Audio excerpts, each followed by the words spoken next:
எசேக்கியா ராஜா சொல்கிறான், லார்ட் என்னை நீங்கள் சாகடிக்கிறேன்னு சொல்லிட்டீங்க 15 நாளில். I am not an ordinary person lord, உமக்காக நான் நலமானதை செய்தேன்றான். ஆங்கிலத்தில் I have done better things for people. சாதாரணமாக போயிட்டு தகன பலியிடுற ஆள் இல்லைன்னா நான் என்ன பண்ணுறேன், பெட்டர் பர்சன் செய்கிறான். இப்போ ஏசாயா சொல்கிறான், நிறையா ஃபுட்டு இருந்தால் கூட நீ எப்படி நல்ல ஃபுட்டு சாப்பிட்றியோ அதை மாதிரி நலமான ஃபுட்டை சாப்பிடுங்கன்றாரு, பெட்டர் திங்ஸ். ஞானி என்ன சொல்கிறாரு, எல்லா காரியங்களையும் தெரிஞ்சுக்கோ, நலமானதை பிடித்துக்கொள்கிறாரு. ஒரு ஆமென் சொல்லுங்கள். அப்போது you can be a better person. அப்போது நீங்கள் மற்றவர்களுக்கு ஆசீர்வாதமாக இருப்பீங்க, வேறு ஒன்றும் கிடையாது. ரைட். இதை குறித்து சில காரியங்கள் சிந்தித்து கொண்டு வருகிறோம். ஆண்டவர் அடுத்தது எனக்கு என்ன செய்ய போகிறாருன்னு தெரில. ஒருவேளை இதில் அந்த மாதிரி ஆளுங்க இல்லாமல் இருக்கலாம். நீங்கள் யாருக்காவது இது சொல்கிறதுக்கு யூஸ்ஃபுல்லாக இருக்கோ நீங்களும் கேளுங்க.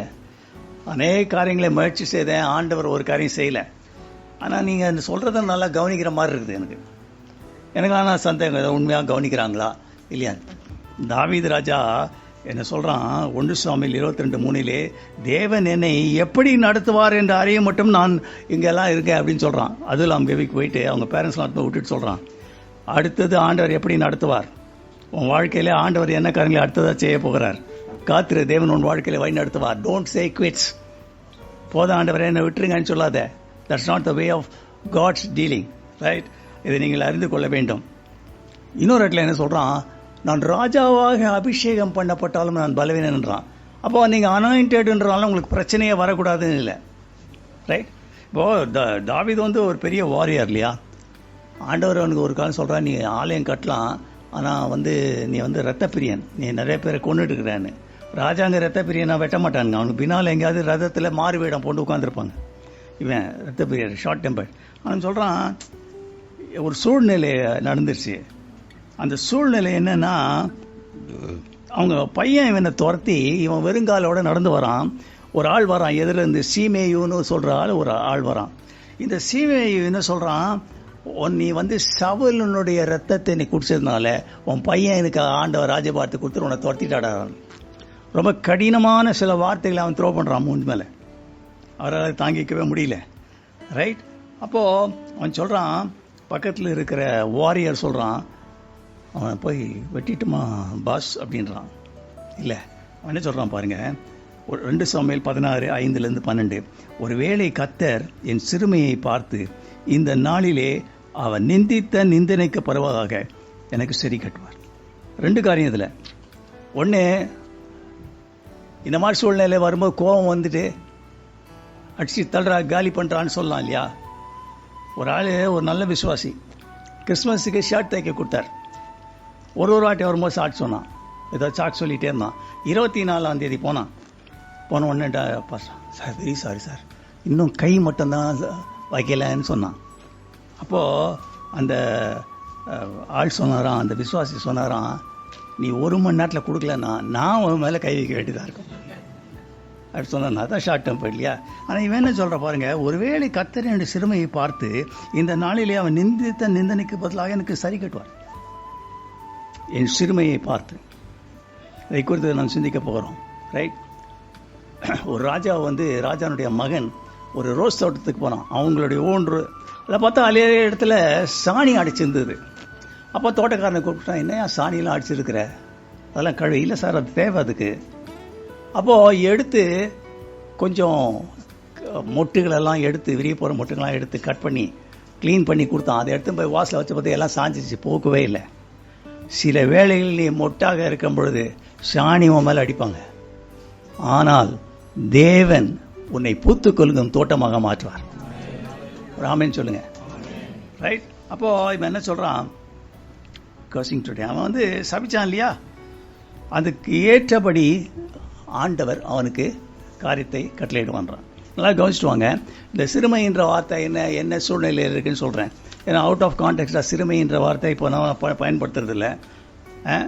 ஸ்பிரிச்சுவலாக என்ன அது ஒரு அர்த்தம், ஆர்டினரியாக கெலோக்கியெல்லாம் என்ன அர்த்தம். ரைட். அதை பார்த்துட்டு இந்த சீமை பிரச்சனை எப்படி முடிச்சதுன்னு நான் கடைசியில் சொல்கிறேன். சிறுமைன்றது 2 காம்போனன்ட் இருக்குது. ஒன்று insecure feeling. Right. Insecure feeling. 2வது டிசப்பாயின்மெண்ட்ஸ். உன் வாழ்க்கையில் என்னைக்கு இன்செக்யூராக நீ ஃபீல் பண்ணுறியோ என்னைக்கு நீ டிசப்பாயிண்டட் ஆகுறியோ அப்பொழுது உன் வாழ்க்கையில் சிறுமை வந்துவிடும். ரைட்? சிறுமைன்றது people may downplay you, demean you. Right? இந்த காரியங்கள் எல்லாம் நடக்கிறதுக்கு வாய்ப்புகள் இருக்கிறது. Miserable and hopeless. ஸோ இன்செக்யூரிட்டின்றது ஒரு ஆட்டிடியூட். இதை புரிஞ்சுக்கோங்க. இதை அதுக்கப்புறம் நம்ம பிப்ளிக்கலாக போயிடலாம். அதுக்கு முன்னால் அவனுக்கு your attitude decides your altitude. என்ன நினைக்கிற, ஏதாவது எனக்கு கஷ்டம் வந்துடும் நினைக்கிறேன் இல்லை, அதுதாங்க அவங்க வாழ்க்கையில் இருக்க இன்செக்யூரிட்டி. தனக்கு ஏதோ ஒரு காரியம் தீங்காக நடக்க போகிறேன். இது எப்படி வந்துன்னு சொன்னீங்கன்னா, ஆதி ஆகமத்தில் பார்க்கும்போது ஆண்டவர் கேவன் அம்பர்லா, ஒரு கொடை கொடுத்தாரு. அந்த கொடைக்குள்ளாக அவன் சேஃபாக இருந்தான், தேவன் சாயல் பெற்றிருந்தான். என்னைக்கு அவன் பாவம் செய்து அந்த கொடையை எதிர்த்தாரோ அன்னைக்குலேருந்து அவனுக்கு இன்செக்யூரிட்டி தான் வந்துச்சு. என்னைக்கு நீ ஆண்டவரை நீ பின்பற்றி வருகிறாயோ அந்த நாளிலே ஆண்டவர் உனக்கு அடைக்கலம் தருவார். என்னைக்கு நீ பிரிந்து போகிறாயோ, you leave the security of the wings of God, your life is in danger. இன்னைக்கு இன்சூரன்ஸ் எல்லாம் இந்த அளவு பெருகிறது காரணம் இன்செக்யூரிட்டி தான். ஒரு காலத்தில் நான்லாம் எடுத்ததே இல்லை, நமக்கு எங்கே சாவர போது பார்த்துக்கலான்னு. இப்போ பார்த்தீங்கன்னா உழுந்து அடிச்சு பார்க்குறான், டிபெண்டன்ட் ஃபாதர், டிபெண்டன்ட் மதர் எல்லாம் போடுறான். ஏன்னா அது மாதிரி இருக்குது சொன்னேன். அப்போ தெய்வீக பாதுகாப்பு உனக்கு போச்சுன்னா, ரைட், அப்போது 18 வயசுக்கு மேலே இருந்ததுன்னா நீ ஜெபத்தில் என் பிள்ளையும் பொண்ணையும் தாங்குறேன்னு சொல்லாத. 18 வயசு ஆச்சுன்னா God doesn't have a grandchildren. ஸ்ட்ரைட்டாக அவன் இஸ் அக்கௌண்டபிள் டு காட். ஏன் இந்த மாதிரி ஒரு மனுஷன் இன்செக்யூராக ஃபீல் பண்ணுறான்? குயிக்காக சொல்லலாம்ல கவனிங்க. ஒரு மனிதன் ஒரு சேஃப் என்விரான்மெண்ட்டில் இருக்கும்படி தான் ஆண்டவர் படைச்சார். ரைட்? அந்த இடத்துல இருந்தால் தான் உயிர் வாழும். ரெண்டாவது, ஒரு மனிதன் யாரை சார்ந்திருக்கிறானோ அந்த சாய்மானம் விலகிடுச்சுன்னா, அடுத்தது மற்றவர்கள் உன்னை பார்த்து நெகட்டிவாக சொன்னால் அதில் நீ ஐயோ இப்படி சொல்லிட்டானே நினச்சினாக்கா உனக்கு இன்செக்யூர் ஃபீலிங் வந்துடும். நீ நல்லா தான் இருப்ப, அவன் சொல்லுவான் இல்லையா, ஒரு எடை போடுவான், மார்க் போடுவான், சரியில்லையேன்னுவான். அடுத்தது பார்த்தீங்கன்னா, வாழ்க்கையில் நீ எதை சார்ந்திருக்கிறாயோ உன்னுடைய சுகம், பலன், கல்வி, ஞானம் இதெல்லாம் போயிடுச்சுன்னா அவ்வளோதாங்க. சுகம்ங்க முக்கியம். இன்றைக்கி எல்லாம் வந்திருக்கீங்க, படிக்கட்டு ஏறி வந்திருக்கீங்க. எத்தனையோ பேர் பார்த்தீங்கன்னா இங்கே கீழே உட்காந்து படிக்கட்டு ஏற முடியாத மீட்டிங் கலந்து கடைசியில் போய் நான் ஜோம் பண்ணுறேன். அவங்களோட காட்டெல்லாம் நம்ம பெரியவங்க இல்லை. அப்போது இதுக்கெல்லாம் என்னென்னா ஒரே ஒரு சொல்யூஷன் என்னென்னா, கர்த்தர் மேல் பாரத்தை வைத்து விடு. இன்செக்யூர் ஃபீலிங் இருக்கா, நீ ஆண்டவர் சார்ந்த புழ. அவர் தான் உன் வாழ்க்கையில் அனாதி ஸ்நேகத்தால் உன்னை ஸ்நேகித்தேன், அனாதி தேவன் உன் அடைக்கலாம், அவர் நித்திய புயங்கள் உனக்கு ஆதாரம். அதை நீ தெரிஞ்சுக்கணும். கர்த்தர் மேல் பாரத்தை வைனா வைக்க மாட்டான். சரி, அடுத்தது பாருங்க, disappointment. Disappointment is an emotional response to a failure. இது டிக்ஷனரி மீனிங். ஒரு காரியத்தில் நீ எதிர்பார்த்து அது நடக்கலைன்னா அது என்ன ஆகிடும், வாழ்க்கையில் ஃபெயிலியர் ஆகிடும். அப்போது இப்படி சொல்ல போனால், சில வேளைகளிலே எந்த டிசப்பாயின்மெண்ட்டுமே எந்த எக்ஸ்பெக்டேஷனுமே இல்லைன்னா டிசப்பாயின்ட் வராது. ரைட்? டிசப்பாயின்மெண்ட் பார்த்தீங்கன்னா ஆளுக்கு ஆளு வேரி ஆகும். ஒருத்தன் பார்த்தீங்கன்னா மனசாட்சி படி தான் டிசப்பாயின்மெண்ட் இருக்கும் இல்லையா. யோபு என்ன சொல்கிறான், நன்மைக்கு காத்திருந்த எனக்கு தீமை வந்தது, வெளிச்சம் வரும் என்று காத்திருந்த எனக்கு இருள் வந்தது. இதாங்க டிசப்பாயின்மெண்ட்டு. சொல்கிறேன், ஆண்டவரெல்லாம் நான் சேர்ச்சிருக்கிறேன், எல்லாத்தையும் படிக்கிறேன். ஆனால் இது ரொம்ப டேஞ்சரஸு. வெளியே அறிவிக்க முடியாத ஒரு சிறை தான் டிசப்பாயின்மெண்ட். ரைட்? இது வரைக்கும் நமக்கு தெரிஞ்சிச்சு இல்லையா, சிறுமைன்றது என்ன, எய்தர் செக்யூரிட்டி ஆர் டிசப்பாயின்மெண்ட். சரி, ஆன்மீக ரீதியாக அப்படி என்ன அப்படின்னு பார்த்தீங்கன்னா, ஆன்மீக ரீதியாக ஒரு குறிப்பிட்ட காரியத்துக்கு ஜெபித்து உபவாசத்து அதற்கு பதில் வராமை. அடுத்தது பாருங்க, உன்னுடைய ஆன்மீகத்தையோ அல்லது உன்னுடைய அவல நிலையோ யாராவது பயங்கரமாக சொல்லிட்டாங்கன்னு வச்சுக்கோங்க, பயங்கரமாக தூட்சினா உனக்கு சிறுமை வந்துடும். அடுத்தது, you ask for a break through. அது ரொம்ப ஃபேமஸ் வேர்டு இல்லை, பிரேக் த்ரூ ட்ரை பண்ணுறான் ஆனால் இல்லை. சில பேர் போட்டால் டைம் டேபிள் போடுவான். இப்போ ஆகஸ்ட் மாதம் ஆண்டவரே இந்த டிசம்பருக்குள்ளே எனக்கு கல்யாணம் ஆகிடணும் அப்புறம் சொல்லுவான். டிசம்பர் மாதம் 1 ஆயிடுச்சு, 29 நாள் தான் ஆண்டவர் இருக்குது, நீங்கள் என்ன நான் சொன்னதை மறந்துட்டீங்களான்னு தெரில. அப்போது டைம் பவுண்டு. அடுத்தது பார்த்தீங்கன்னா, குடும்பத்தில் டில்ட் ஆகிட்டேன்னா அவ்வளோதான். குடும்பத்தில் சந்தோஷம் இல்லை, திருமணத்தில் சந்தோஷம் இல்லைன்னா நீ வெளியே போய் யார்கிட்ட சொன்னாலும் யாரும் ஏற்றுக்க மாட்டான். அப்போ பேஸ் லெவலில் ஆண்டவர் பிசாசு வந்து டிசப்பாயின்மெண்ட் கொண்டு வந்துட்டான்னு வச்சுக்கோங்க. கொடிய தீராத வியாதி. சில வேளைகளிலே நம் வாழ்க்கையிலே இந்த விதமான பிரச்சனைகள் வரும்பொழுது, வேதனைகள் வரும்பொழுது, விந்தைகள் வரும்பொழுது நமக்கு இருக்கிற இடம். சரி, இப்போது அடுத்தது என்ன கேட்பீங்கன்னா, ஏன் பிரதர் ஆண்டவர் இதை அனுமதிக்கிறார்? ரொம்ப நல்ல கேள்வி இல்லையா? Logical question. நம்பர் 1, எரேமியா 18:4 சொல்லுகிறது, குறையவன் வணைந்து கொண்டிருந்த பாத்திரம் கெட்டுப்போச்சு, அதை திருத்தமாய் வணையிறதுக்கு சில வேளைகளில் அனுமதிக்கிறார். ஒரு ஆமென் சொல்லுங்க. செக்கு, அதாவது இந்த +2 ஃபெயில் ஆனவங்கலாம் 2வது வாட்டி எழுதலான்றாங்களா, அந்த மாதிரி. அடுத்தது பாருங்க, ஏசாயா 48:10, உபத்திரவத்தின் குகையிலே தான் உன்னை படைகிறார். உபாகமம் 18:15, பிற்காலத்திலே உனக்கு நன்மை உண்டாக உன்னை சிறுமைப்படுத்தி. ரைட். அடுத்தது யோபு சொல்றான், என்னை சோதித்த பின் நான் பொன்னாக மாறுவேன். யோபு 23:10. இது என்ன சொன்னா, வேல்யூ ஆடட். இப்போ நிறையா அந்த வார்த்தை சொல்கிறாங்களே, வேல்யூ ஆடட். எஸ். அடுத்தது பாருங்கள், 2 கொரிந்தியர் 1:4, தேவனால் அருளப்படும் ஆறுதலை அநேகருக்கு பிரச்சனையில் உள்ளவர்களுக்கு பயந்தளிக்கும் ஆறுதலின் கருவியாக உன்னை எடுத்து ஆண்டவர் பயன்படுத்துவார். ஒரு ஆமென் சொல்லுங்க. வேதத்திலேருந்து சில உதாரணங்கள் பார்ப்போம். அதுதான் முக்கியம் நமக்கு. முதலாவதாக யாக்கோபு வந்து சண்டை போட்டுட்டு ஆசீர்வாதங்கள் தானாக வந்திருக்கும். இவன் போயிருக்க தேவையில்லை, ஏன்னா அவன் வந்து தாய் மாமன். அதனால் அந்த ஆள் வந்து கூப்பிட்டு சொல்லினா இவனுக்கு ரேச்சலை கிடச்சிருக்கான். இவன் போயிட்டு அவங்க அப்பா பற்றி பைபிள் சொல்கிறது, ஆபிரகாம் செல்வ சீமானாக இருந்தான். ஈசாக்கு ஏகப்பட்ட காரியங்கள் என்ன பண்ணான், சம்பாதிச்சான். அவன்கிட்ட வேறு இருக்குது, இவன் போயிருக்க தேவையில்லை. போயிட்டு அங்கே போய் அவன் சொல்கிறான், ஒரு நாள் ஒய்ஃப்கிட்ட சொல்கிறான், ஆதியாகமம் 31:7, உங்கள் தகப்பனை என்னை வஞ்சித்து என் சம்பாத்தியத்தை 10 முறை மாற்றினான். இங்கெல்லாம் இன்க்ரிமெண்ட் கொடுப்பாங்க, அவன் குறைச்சிட்டான் போலுக்கு சம்பளத்தை. அதான் அவன் சொல்கிறான். ரைட். அப்போது நாளாக வட்டத்திலே என்ன ஆச்சான், ஒரு நாள் உட்காந்துருக்கும் போது இந்த லேடிஸ் அவனுடைய ஒய்ஃபுடைய தம்பிங்களும் அண்ணனும் இவனை பற்றி மட்டமாக பேசினாங்களாம். அது வரைக்கும் அவங்கள பற்றி ஒன்றும் சொல்லலை, ஆனால் ஒரு லைனில் அப்படி சொல்லியிருக்கு. அடுத்தது பார்த்தீங்கன்னா, அவனுடைய மாமனாரை பார்த்தா முகநாடி வேறுபட்டது. இதுக்கெல்லாம் இன்டெலிஜென்ஸ் தேவை. முகநாடி வேறுபடும் போதே நீங்கள் தெரியும் இல்லையா சில பேருக்கு. அப்போ என்னாச்சு, அவன் சொல்லிட்டான் நான் போகிறேன்றான். அவன் போகிறேன்னு சொன்னதுனால இவங்களுக்கு தான் நஷ்டம். இவனை வந்து ஆண்டவர் ஒரு பெரிய கோத்திர பிதாவாக மாற்ற போகிறாரு. அவர்கிட்ட ஏற்கனவே சொல்லிட்டாரு, நீ போய் நான் என்னென்ன சொல்லியிருக்கேனோ அதெல்லாம் வந்து உனக்கு செய்கிற வரை ஒன்று நான் விடவே மாட்டேன்டான்ட்டார். இவன் போய் கஷ்டப்பட்டுக்க தேவையில்லை. போய் அவன் எந்த இடத்துல வந்து பெத்தேலில் இருந்தானோ அதே இடத்துல பெத்தேல்னு உங்களுக்கு அதெல்லாம் தெரியும் இல்லையா, அவனை ஆசுவத்தை உயர்த்தினார். ரைட். ஆனால் சில வேளைகளிலே உன் வாழ்க்கையில் சிறுமைன்றது உன் மாமனார் மாமியார் இல்லையா, இந்த மச்சாங்கிச்சான்றாங்களே அந்த கசன்ஸ் அதுலலாம் வரும். யாக்கோபை போல, ஆனால் தேவன் நம்மோடு கூட இருப்பார். ஒரு ஆமென் சொல்லுங்க. ஆரோனை வந்து எலெக்ஷன் பண்ணல, எலெக்ஷன் பண்ணாத அவனை என்ன பண்ணிட்டாங்க, பெரிய தலைவராக்கிட்டாங்க. ஒரு ஸ்டேஜில் வந்தவொடனே எல்லாம் கேட்டான், மோசை பற்றி எங்களுக்கு தெரியும், ஏன் ஆரோனை கொண்டாந்து வச்சுட்டு அவனை ஒரு பெரிய ஆள் மாதிரி காட்டுறீங்கன்னு. அப்போ ஆண்டவர்கிட்ட போய் சொல்கிறான், மோசே சார் என்ன சார் இப்படி இருக்கு. நான் சொல்கிறாரு, இல்லை இது ஒரு கம் டு பாயிண்ட், வேறு என்னன்னும் நம்ம அவசியம் இதை கவனிக்க வேண்டிய விஷயம் வந்துருச்சு, அதனால் நம்ம என்ன பண்ணலாம், ஒரு காரியத்தை செய்யலாம்னு சொல்லிட்டு அவர் சொல்கிறாரு, எல்லா கோத்திரத்தில் இருக்கவங்களும் ஒரு ராட் கொண்டு வரட்டும், கோதுமை ராட்.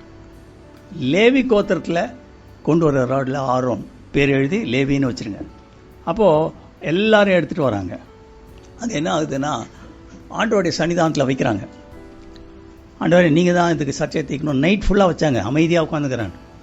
காலையில் பார்க்கும்போது ஆரோனுடைய கோல் துளித்தது. ஒரு ஆமென் சொல்லுங்கள். God will vindicate you in the right time that he is with you. உன் சிறுமை இன்னைக்கு இருக்கிறத வச்சு இதே நிரந்தரமாக இப்படியே இருந்து நீ ஒன்றும் அப்படியே பொசுங்கி போயிட மாட்டேன். ஆண்டவர் நோக்கி கூட இருப்பார். ஒரு நாள் நிரூபித்து காட்டுவார், இவன் பையன் தொடாத.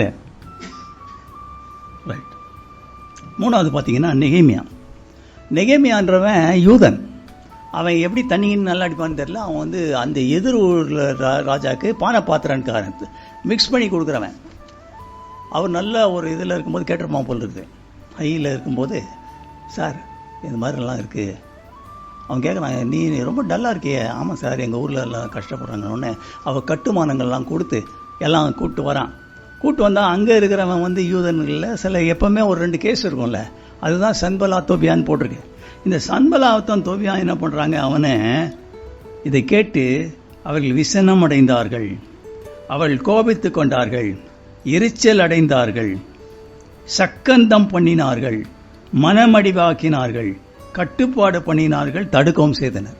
7 காரியம் செய்கிறாங்க. என்னன்னா டெஸ்ட்ரக்ஷன். நீ வந்து ஒரு பெரிய நோக்கத்தோடு ஒரு ஊழியம் செய்யலான்னு வர, ஆனால் 7 பேர் இருப்பான். சன்பலா தொப்பியோ எங்கேயோ இருப்பான். அவன் இதெல்லாம் பண்ணுவான், அவனை டிஸ்கரேஜ் பண்ணுவான். அப்போது இந்த கடைசியில் என்ன ஆச்சுன்னு சொன்னீங்கன்னா, ஆண்டவர் அவனோடு கூட இருந்தார். அவன் ஜெபம் பண்ணான். அவன் மக்களை உதவி செய்கிற மக்களுக்கு ஒரு கையில் பட்டயம் கொடுத்தான், இன்னொரு கையில் வேலை செய்தார்கள். பட்டயம் என்பது வேத வசனத்தை குறிக்கிறது. ஒரு ஆமென் சொல்லுங்க. அப்போது அவங்க என்ன பண்ணாங்க, ஏற்ற வேலையில் என்ன பண்ணிட்டாங்க, அந்த இடத்துல வச்சு அந்த காரியத்தை 52 நாளில் ஒரு பெரிய ஆலயத்தையும் கட்டிட்டாங்க. இடிஞ்சு போன எல்லா காரியத்தையும் இது பண்ணி ரைட் அலங்கங்கள் எல்லாத்தையும் கட்டிட்டாங்க.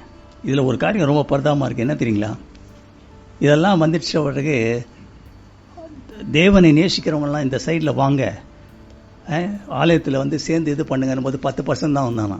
அது ஒரு பெரிய கதை இல்லையா, அதை விட்டுருவோம். அடுத்தது பாருங்கள், பவுல் கடைசியில் அவன் ஒரு குறிப்பிட்ட இடத்துல கப்பலில் போகிறான். அவனை கூட்டிகிட்டு போகிறாங்க. Is a prisoner. அப்போ மாலுமி கிட்ட சொல்கிறான், சார் இந்த நீங்கள் போனீங்கன்னா வழியில் மாட்டிக்குவீங்கன்னு. வேதம் சொல்லுகிறது, மக்கள் கேப்டன் அவர்கள் மாலுமி சொன்னதை நம்பினார்கள், பவுல் சொன்னதை நம்பவில்லை. நம்ம பைபிள் எடுத்துகிட்டு போயிட்டோன்னா எல்லாரும் ஒன்று ஏற்றுக்க மாட்டாங்க. நீங்கள் நல்லா தெரிஞ்சுக்கோங்க. they want results. ரிசல்ட்ஸ் இல்லைன்னா ஒன்றுமே நடக்காது. பவுல் எங்கே போனார், ரிசல்ட்ஸ் காட்டுவார் அவர். he is an anointed person sitting on the ground floor. Appointed person யாரு, மாலுமி. அவன் மேலே உட்காந்துருக்கான். அவன் வாழ்க்கையில் you are anointed, you may be downtrodden, but appointed person இருப்பான். நாள் வந்து ஒரு தேவதூதன் பேசினான், மாலுமி அட்ரஸே காணும், இவன் போய் மேலே நின்றுட்டான். இவன் சொல்கிறதுபடி தான் செய்ய ஆரம்பிச்சிட்டாங்க. அதே மாதிரி ஊருக்கு போகிறாங்க. அந்த இடத்துல வந்து நெருப்பில் இருந்து நெருப்பு ஊட்டுறதுக்கு அவன் என்ன பண்ணுறான், எங்கே போனாலும் அவன் அனல் மூட்டுறவனாக இருப்பான். நம்ம ஆளுங்க வந்து பாருங்கள், ஏதோ அங்கெல்லாம் சின்ன மீட்டிங் போன பிரதர், சென்னையில் வந்தவொடனே என்ன செய்யறதுன்னே தெரில பிரதர். அனல் மூட்டுவான். அனல் மூட்டுறதுனால என்னாச்சு, பாம்பு கடிச்சிச்சு. பாம்பு கடிச்ச உடனே அவன் வந்து நொந்து நூல் சாவலை, அவன் அப்படியே உட்கார்ந்து இருக்கிறான். இவங்க முதல்ல சொன்னாங்க, டேய் இவன் சமுத்திரத்துக்கு தப்பிச்சு வந்தான்டா, இவனை வந்து இங்கே ஆண்டவர் பிடிச்சிட்டாருன்னு. அப்புறம் பார்த்துட்டாங்க, இவன் என்ன நீ தான் இந்த தெய்வம்னு சொல்லிட்டான். தேவுடு. அவன் உன் வாழ்க்கையில் காட் வில் விண்டிகேட் யூ. நீ சிறுமைப்பட்டதுனால வந்து தலை கூஞ்சதுனால நீ இப்படியே இருக்க மாட்ட. இப்படி இதுதான் உன் எண்டுன்னு நினைக்காத. ஆண்டவர் ஒன்று ஒரு நாள் தூக்கி விட்டுருவார். ஆண்டவர் உன் வாழ்க்கையில் பெரிய காரியங்களை செய்வார். ஆனால் நீ உனக்கு வந்து ஒரு டைம் இருக்குது, அதை காத்துக்கணும். Right, is very important. அடுத்தது பார்த்தீங்கன்னா, இயேசு கிறிஸ்து இந்த உலகத்திலே வந்த பொழுது சிறுமைப்பட்டவர்னு வேதம் சொல்லுகிறது. ரைட், நாமோ அவர் தேவனால் வாதிக்கப்பட்டோம், சிறுமைப்பட்டவர் என்று எண்ணினோம். ரைட், அப்போ அவரு இந்த உலகத்திலே சிறுமைப்பட்டாராம். ஏலி ஏலி லாமா சபக்தானினா அவங்க சொல்றாங்க, எலியாவை கூப்பிடுறாரு, கம்னிடுறான். எல்லாமே கிண்டல் அவனுக்கு. அவன் தலையில் வந்து முள்ளை வச்சுட்டு இவர் தான் ராஜான்றான். ரைட், இவன் எல்லாரையும் ரட்சித்தான், இவனை காத்து. அப்போ தேவனுக்கு நீ கடன் செல்லுறதான சிறுமையின் பாதை அவருக்கு தெரியும். ஒரு ஆமென் சொல்லுங்க. அவர் சிறுமையின் பாதையிலே கடன் சென்றிருக்கிறார்.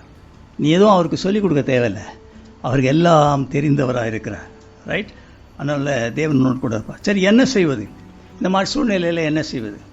நம்பர் 1 என்னன்னா, தேவன் உன்னை எங்கே வைத்திருக்கிறாரோ அந்த இடத்துல மனரம்யமாயிரு. இந்த மனரம்யம்ன்ற வார்த்தை இங்கிலீஷில் வந்து கொஞ்சம் எவைடாக இருக்குது, தமிழில் ரொம்ப நல்லா இருக்குது. போதும்பா என் வாழ்க்கையில். ஏன்னா நம்ம வி ஆர் த பெஸ்ட். நம்மளை பொறுத்த வரைக்கும் நம்ம தான் பெஸ்ட் இல்லையா? ஆண்டவர் வச்சிருக்காரு. ஏதோ ஒரு சிறு காரியங்கள் இருக்கும், அதே ஊதி நெருப்பாக்கிடக்கூடாது. ரைட், அப்போது மனரம்யமாக இருக்க கற்றுக்கணும். ஏற்ற வேளையிலே நம்ம உயர்த்துவார். அப்போ என்ன செய்யறதுன்னு அடுத்தது பார்த்தீங்கன்னா, ஒரு நெகட்டிவாக எதுவுமே நீ படார்னு விடாத. அது விடக்கூடாது இல்லையா? நான் ஏற்கனவே ஒரு கதை சொல்லியிருக்கேன். ஒரு ஆள் வந்து எப்பவுமே திட்டின்னு இருப்பானே யாராவது. ஒரு நாள் போய் பார்த்துருக்கும் போது பார்த்தீங்கன்னா பூசணி செடி பார்த்தான். பூசணி கொடி. அங்கே பார்த்தீங்கன்னா அது தடையில் படர்ந்துருக்குது, ஒரு பெரிய பாக்கா இருக்குது.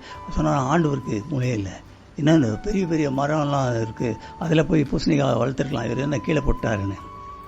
கொஞ்சம் தூரம் நடந்து போய் ஒரு மரத்துக்கடியில் உட்காந்தானோ, அது பாக்கு மரம். அங்கே போய் உட்காந்த உடனே ஒரு பாக்கு கொட்டை மேலேருந்து டக்குன்னு தலையில் உண்டுதான். தொடர்ந்த உடனே அவன் சொன்னான், தேங்க் காட் இட்ஸ் நாட் பம்பிக்கின் தான். ஏன்னா பம்பிக்கின் தான் இவன் தலை உடஞ்சிட்ருக்கோம்.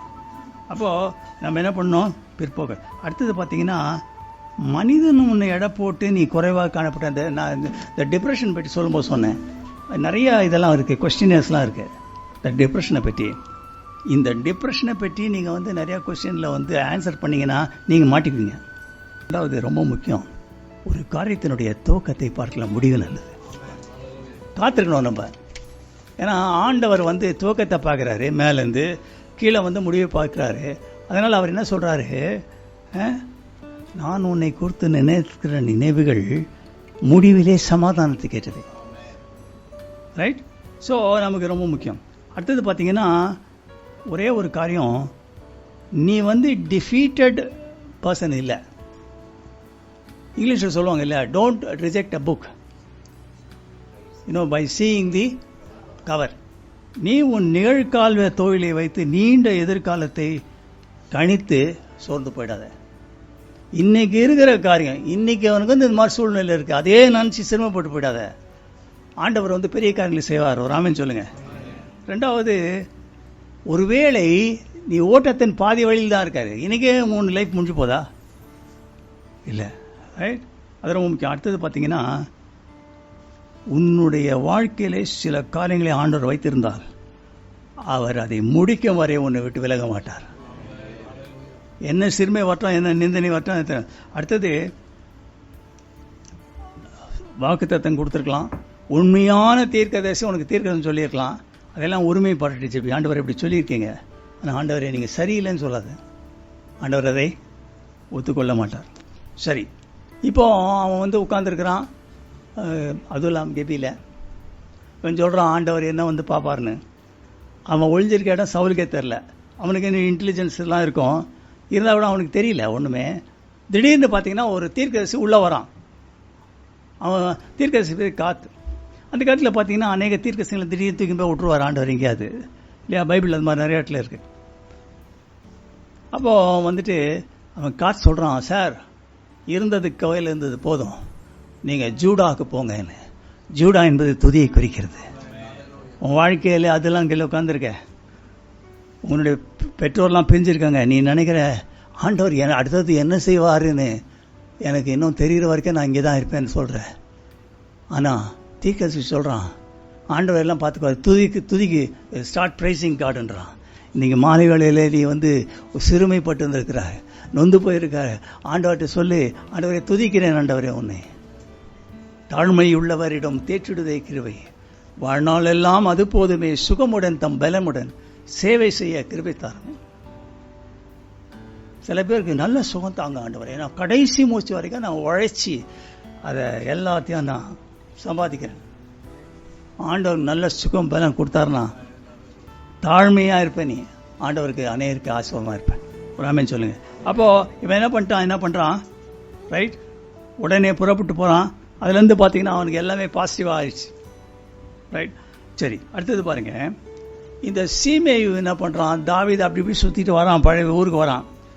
ஏன்னா அப்சலோம் வந்து காலி பண்ணிட்டாங்க. வந்த உடனே முதல் வாட்டி வந்தவன் பார்த்தீங்கன்னா ஓடி வந்து காலில் விழலாம். கட்சியிலாம் இருக்கும், ஜெயிச்ச உடனே பார்த்தீங்கன்னா யாருக்காக பிரசாரம் பண்ணால் அவனுக்கு எதிர் சைடில் போய் மாலையை போட்டுருவான், இவன் அடிச்சிட போகிறான்னு. அந்த மாதிரி கால் விழுந்தான். நீங்கள் என்ன மன்னிச்சிருங்க, நீங்கள் ஆண்டவன் சொன்னோன்னா அவர் சொல்ல மன்னிச்சிட்டேன்றார். மன்னிச்சிட்டேன்னு சொன்னாலும் மனசுலேயே வச்சுருக்காங்க. அப்போது சாலமோன்ட்டு சாம சொல்கிறான், டேய் அவன் நல்ல பையன் இல்லைடா, ஜாகிரதை அப்படின்னு.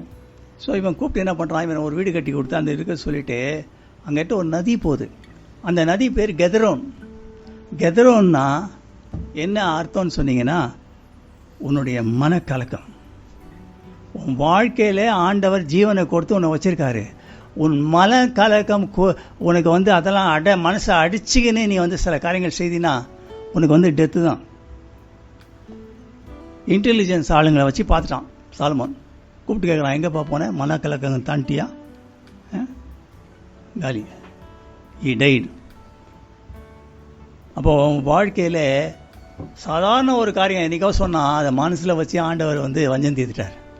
உன்னை கூட எத்தனையோ மீட்டிங் போயிட்டோம் பிரதர், ஒன்றும் இல்லைன்னு நினைக்காத. ஆண்டவர் உனக்கான காரியங்களை எல்லாத்தையும் செய்து முடிப்பார். எல்லா காரியங்களையும் ஞாபகத்தில் எழுதி வச்சிருக்கிறார். அவர் உன்னோடு கூட செய்கிற காரியங்கள் பயங்கரமாக இருக்கும். சோர்ந்து போயிடக்கூடாது. ரைட்?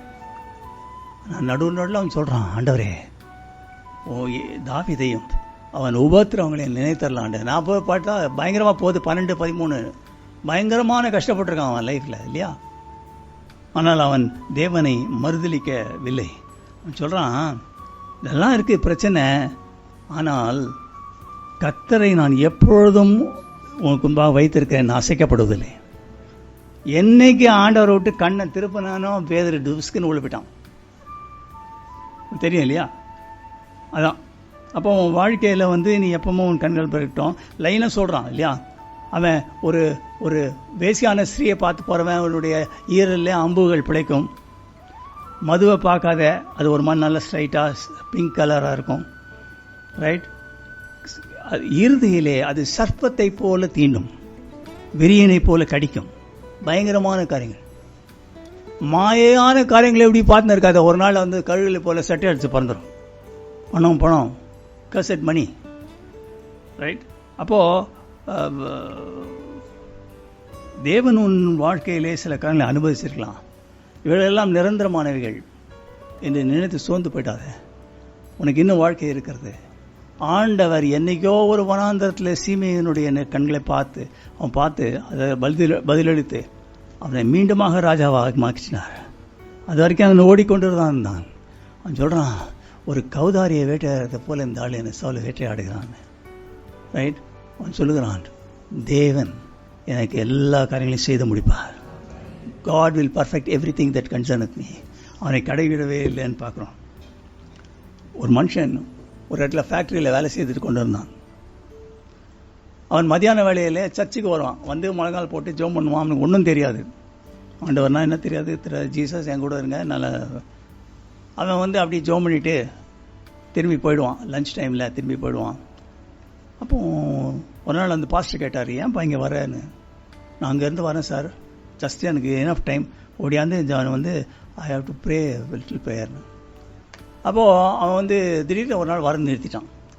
அப்போது பாஸ்டர் நேரம் கம்பெனிக்கு போனாரான். போய் பார்த்தாரான், என்ன இந்த ஆள் வரலையேன்னு. அப்போ அவங்க சொல்லிட்டாங்களாம் கொஞ்ச நாள் லீவில் இருக்காருன்னு. சில பேர் சொன்னாங்க உடம்பு சரியில்லைன்னு. ஹாஸ்பிட்டல் போனால் அவன் தனியாக இருந்தான், படுத்துன்னு இருக்கான். நர்ஸை கேட்டாரான், யார் இந்த ஆள், இந்த ஆள் யாருன்னு தெரியுசா, நானாக தான் இருக்கார், ஒருத்தருமே அவரை பார்க்க வரல, நீங்கள் தான் அவரை ஃபஸ்ட்டு பார்க்க வந்திருக்கீங்கன்னு. அப்போ உள்ளே போய் நின்னாரான். நின்ன போது அவன் சொன்னானா, எனக்கு உடம்பு சரியில்லை சார், நான் நல்லா இருக்க வரைக்கும் அங்கே போய் நான் இயேசுவை தரிசிப்பேன், ஆண்டவரன் கூட பேசலாம் நம்பிக்கை இருந்தது. நான் படுத்திருக்கும் போது இயேசுவே ஒரு நாள் நின்றுட்டு அவர் சொன்னார், மகனே நீ அங்கே வருவேன், நீ வரலன்னு சொல்லிட்டு கவலைப்படாத, நான் இங்கே உன்னை நான் ஆசீர்வதிக்க போகிறேன்னு சொல்கிறேன். சோர்ந்து போயிடாத.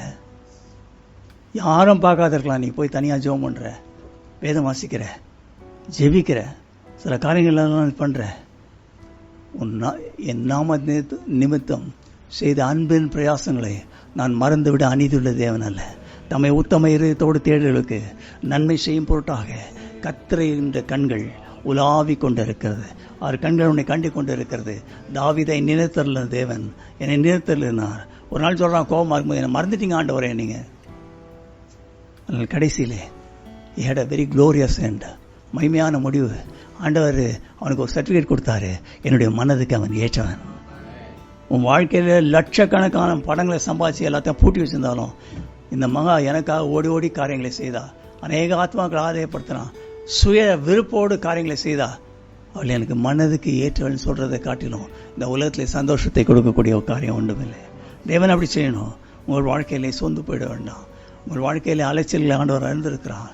உன்னுடைய நினைவுகளை அறிந்திருக்கிறார். உன் சோர்வுகளை அறிந்திருக்கிறார். உன்னுடைய உட்கார்ந்த மீதற்கு அறிந்திருக்கிறார். உன் நினைவுகளை தூத்தந்து அறிகிறார். உன்னுடைய காலங்களுடைய கரத்தில் இருக்கிறது. எம்மட்டும் உனக்கு உதவி செய்த தேவன் இனிமேலும் உன்னை தாங்கி வழிநடத்துவார். உன்னை அதிசயங்களை காண முடியாது செய்வார். எல்லாமே இருந்திருப்போம்.